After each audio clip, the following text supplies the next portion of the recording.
सर्वांना नमस्कार. सर्वप्रथम सीपी साहेबांना नमस्कार. उपस्थित सर्व अधिकारी, अंमलदार आणि कॉन्स्टेबल सर्वांना नमस्कार.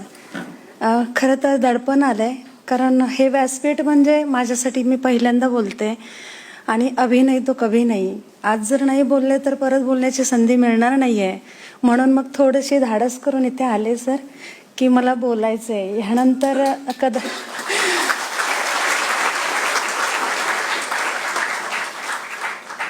आणि तुटकं मुटकं बोलणार आहे, कारण मी काही वक्तृत्वात तेवढी हुशार नाहीये. माझं व्यासपीठ, माझं किचन, माझी मुलं आणि पती. सर्वप्रथम तुम्हा सर्वांना शुभेच्छा इथून पुढच्या आयुष्यासाठी. आतापर्यंतच्या म्हणजे धकाधकीच्या जीवनातून तुम्ही आता निवृत्त होताय आणि आता ह्यापुढे माहित नाही दळण, भाजी, इतर काही ह्यात पडणार आहात. तयारी ठेवा. काही नातवंड खेळवायची आहेत, काहींना असतील नातवंड. मी असं म्हणेन की ह्या घरट्यातून पिल्लू उडावे घेऊन दिव्य शक्ती. उंबरट्यावर आकाशाला झेप असावी, उंबरट्यावर भक्ती. ह्या खात्यानं खूप दिलंय, खूप ऋणी आहे या खात्याची. आपल्यापैकी बऱ्याच जणांची मुलं खूप उंचावर आहेत. काहींची मुलं अधिकारी असतील, काहींची मुलं मोठ्या मोठ्या कंपन्यांमध्ये असतील, काहींची मुलं परदेशात असतील. हे ह्या खात्यानं दिलंय. आज खरं तर ऊर भरून आलाय, कारण आजच्या नंतर वर्दी घालणार नाहीये. रोजची गडबड नसणार आहे. पट्टा दे, टोपी दे किंवा रुमाल दे, हे सगळं नसणार आहे सोबत. आणि खरंच फार वाईट वाटतंय मला.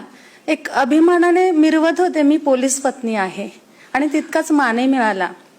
मला वाटतं मी सीपी साहेबांना पहिल्यांदा पाहते आणि माझ्यासाठी खूप मोठी गोष्ट आहे की मी एवढ्या मोठ्या अधिकाऱ्याला पाहते. कारण पोलीस पत्नी असूनही कधी पोलीस स्टेशनला जाण्याचं भाग्य मिळालं नाही. आणि कधी जर गेलेच असेल एखाद वेळ तर माहेर असल्यासारखं वाटलं. बरं, तिथे गेल्यावर असं वाटत होतं की मी माहेरी आले. आणि खरं पाहिलं तर हा सन्मान पोलिसांपेक्षाही त्यांच्या पत्नीला खरंच खूप मानाने जगता येतं. मी पोलिसाची बायको आहे. माझ्यासाठी खूप मोठं होतं हे 33 वर्ष. फार म्हणजे अनुभव आहे, काही चांगले काही वाईट. तेवढा वेळ त्यांनी मला दिला नाही, घरातही दिला नाही, मुलांनाही दिला नाही. पण आज कळतंय, हे सगळं पाहून आज कळतंय की खरंच वाऱ्या वावदानात असेल, पाण्या पावसात असेल, पूर असेल, अगदी रस्त्यावर कुत्रे मांजरं आले तरी पोलिसांना फोन येतो की उन्हाळ कुत्रे फिरतायत, जनावरं फिरतायत. माझा स्वतःचा अनुभव आहे. ट्रेनमधून जात असताना एक पोलीस शिपाई होते महिलांच्या डब्यामध्ये. एक जोरदार वेगाने एक दगड आला दारातून आणि तो दगड त्या आपण ज्या कडीला पकडतो त्या कडीला लागून तिन्ही कड्या रांगेत तुटल्या होत्या. इतक्या वेगात तो दगड आलेला होता. तर बाकीच्या महिला सांगत होत्या, पोलीस काय करतायत, पुढे व्हा ना जरा, तुम्हाला दिसत नाही का?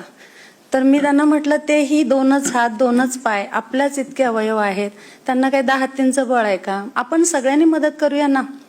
तिथे कळालं की खरंच किती म्हणजे गांभीर्य कळालं पोलिसाच्या नोकरीचं. त्याशिवाय कोरोना काळात आपण पाहिलं की आपण सगळे म्हणजे जीव मुठीत घेऊन जगत होतो. अशा वेळात आपले नवरे म्हणजे पोलीस बांधव, म्हणजे मी माझ्या सगळ्या भगिनींना सांगते, पोलीस बांधव रस्त्यावर उभे होते, जीवाची पर्वा न करता उभे होते. जाळपोळ असेल किंवा कुठे मारामारी असतील, कुठे पूर आला असेल, 26/11चा प्रसंग सगळ्यांना आठवतोय. आपण 4-4 दिवस घरी आले नव्हते.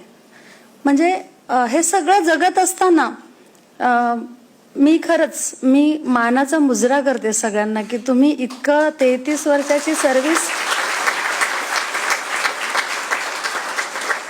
33 वर्षाची सर्व्हिस तुम्ही पूर्ण केली आहे.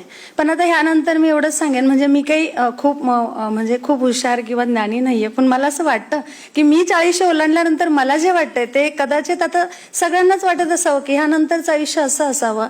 आजचा दिवस खरा महत्वाचा आहे, उद्याचा कोणी पाहिलेला नाही. आता इथून मागे आपण जे कमवलंय ना ते जगा. मागे ठेवा किंवा हे नको ते नको असं नको. ह्या पुढचा काळ तुमचा निवृत्तीनंतरचा जो असेल तो इतका छान जगा ना. मनात येईल तसं लहान मूल व्हा, कुठेतरी नाचा, मित्रांमध्ये बसा, गप्पा मारा, फेरफटका मारा, पण जगा. इथून पुढचा काळ फक्त जगायचंय. हे बोनस आयुष्य असं समजा आणि जगायचंय. आणि आम्ही म्हणजे आपण पोलीस पत्नी, आपण सगळ्यांनी जगू द्यायचंय. म्हणजे त्यांनी आतापर्यंत खरंच म्हणजे असं म्हणूया की सासूरवासातून बाहेर पडले आत्ताशी. कारण पोलीस मध्ये भरती झालं म्हणजे सासरी गेल्यासारखंच आहे. तेव्हा आता आपण त्यांना सहकार्य करायचंय आणि आपण दोघांनी छान जगायचंय.